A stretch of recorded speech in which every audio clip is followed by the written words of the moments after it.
Voici le modèle que je vais vous présenter aujourd'hui.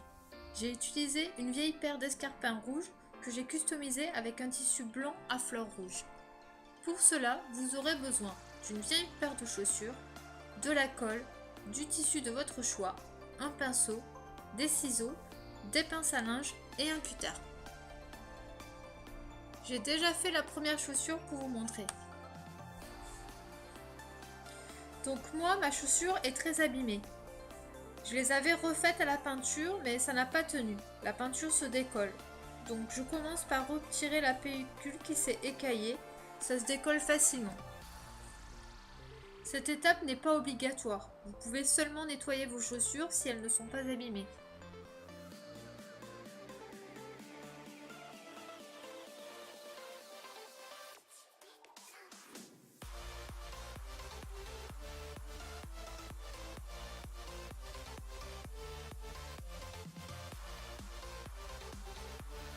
Voilà, quand tout est retiré, je retire les derniers résidus afin de travailler sur une surface nette.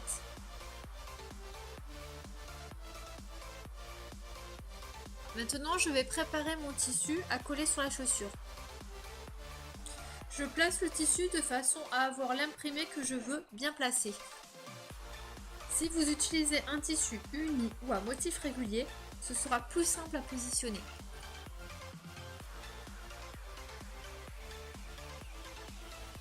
Puis, je coupe le tissu sur le milieu pour faciliter le collage. Et je repositionne l'imprimé pour vérifier l'emplacement.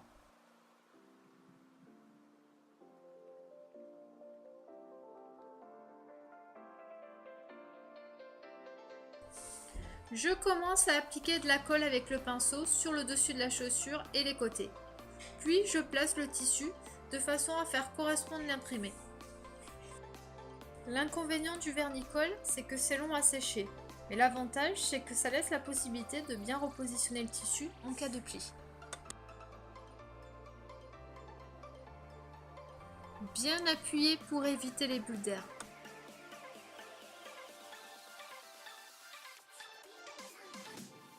Découper les surplus de tissu qui débordent, ça sera plus pratique à coller.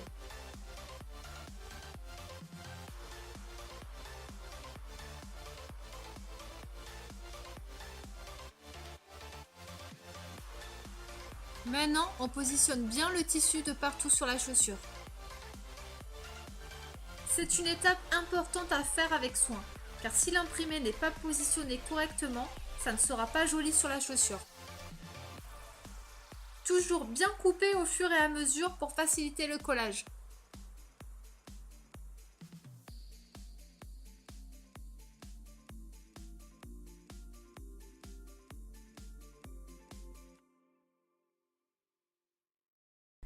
Placez des pinces à linge sur les bords quand vous avez terminé de positionner le tissu. Cela permettra de bien faire tenir le tissu sur la chaussure et de ne pas bouger.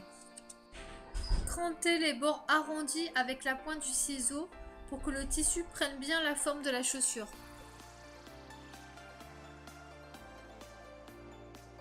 Essayez de faire une coupe droite au dos de la chaussure afin de bien faire rejoindre les tissus du côté.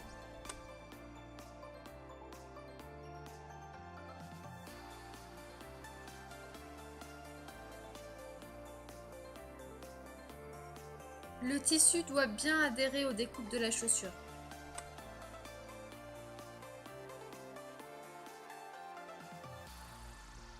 N'oubliez pas de coller les bords repliés de l'intérieur de la chaussure. Quand la chaussure est entièrement recouverte de tissu avec les pinces bien placées, il ne reste plus à attendre que ça sèche. Alors maintenant, une fois sec, on va s'occuper des pointes. On fait une fente au centre pour replier les bords, on colle et on place des pinces.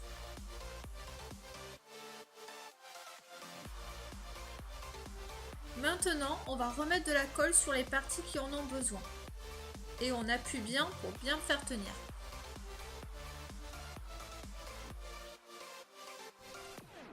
Et on continue tout autour de la chaussure. Puis, on retaille les bords de la semelle grossièrement pour éviter de trop couper. Mais attention à ne pas trop couper. On terminera les finitions au cutter.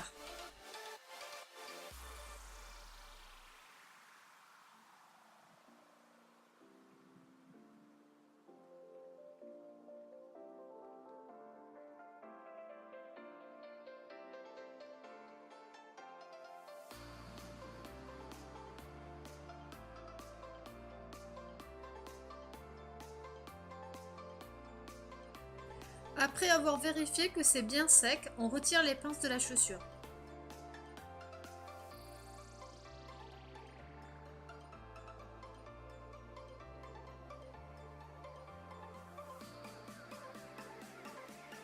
Et maintenant, on va bien coller les bords du talon de la chaussure.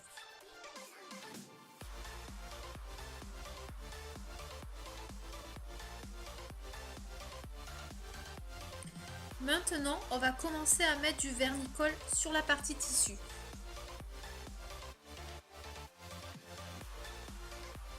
En séchant, ça va durcir et solidifier le tissu.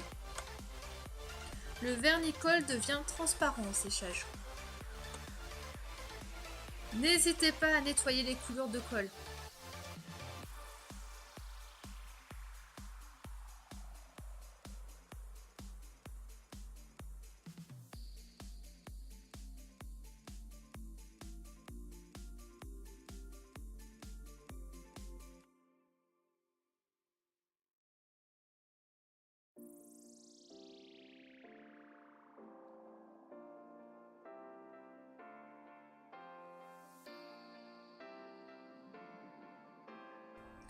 Bien recoller à l'intérieur aussi. Appliquez bien la colle partout, à l'intérieur, à l'extérieur, sur le dessus.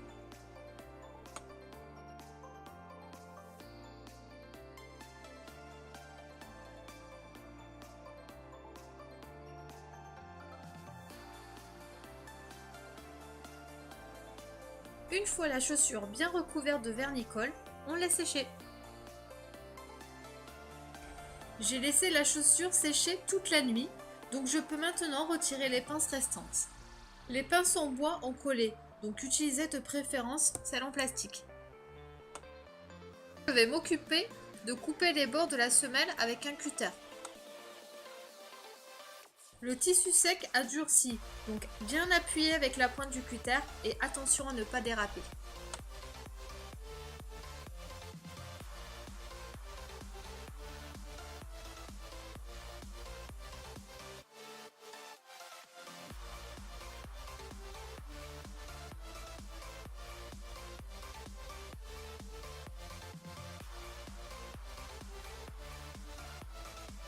Une fois tout le long de la semelle bien découpé, vérifiez bien que rien ne dépasse.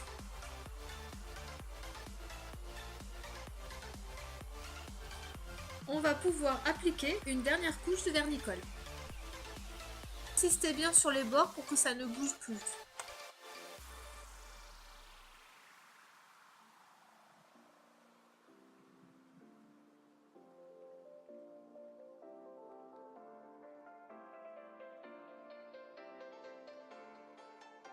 Allez, c'est bientôt fini.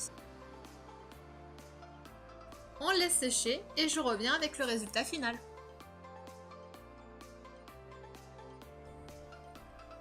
Et voici le résultat. La chaussure est sèche, elle correspond à la deuxième. Je vous montre ce que ça donne portée. Elles me vont bien, je peux marcher avec et j'ai des chaussures uniques, entièrement personnalisées. Et voilà, ce tuto est terminé. Merci et à bientôt pour une nouvelle vidéo.